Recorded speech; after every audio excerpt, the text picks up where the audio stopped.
With the popularity of zombie-themed movies, TV shows, and video games, many people have become fascinated with the idea of a zombie apocalypse. While it's important to note that such an event is purely fictional, it's still fun to imagine what weapons would be most effective in the event of a zombie outbreak.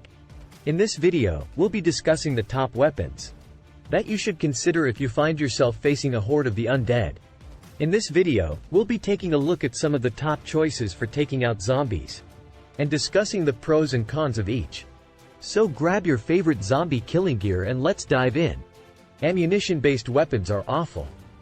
There is no acceptable balance between the weight you have to carry and have sufficient ammunition.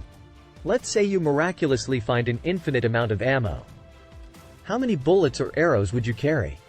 Now, try running a sprint with all that weight. There are, however, two situations where they are extremely useful. Automatic weapons are great to defend your facilities from herds, and carrying a handgun will show to be very useful to get out of a stressful situation.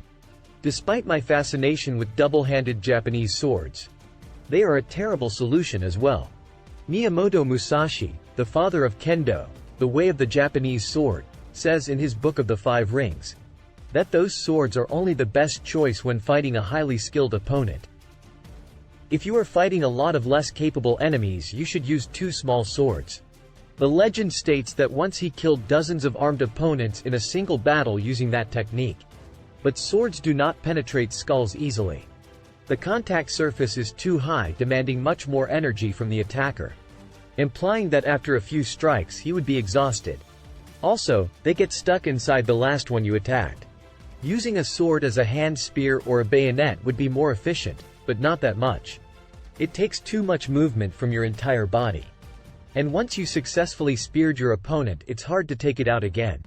A baseball bat or any blunt weapon is terrible. Smashing a skull is extremely demanding, and again you have to put your entire body into it. Even a professional baseball player would get exhausted after a few swings. If you do something stupid like covering it with barbed wire, it will become useless. The barbed wire will work as a pillow, protecting the zombie, and will then stick to it and would get you killed in the most laughable way. The ice axe is perfect because it was designed to pierce on a downward movement, requiring the least possible amount of energy. They are extremely lightweight and you can carry a few of them without compromising your running capacities. It has a natural swing, with a minimum wrist movement that gains enough momentum with no effort. It has a very small contact surface, reducing the necessary force and momentum necessary. It is designed to be used in a downward movement, meaning that after the penetration, the zombie would just fall out of it. That's it for today. Thank you for watching video. See you guys next time with another interesting and informative video.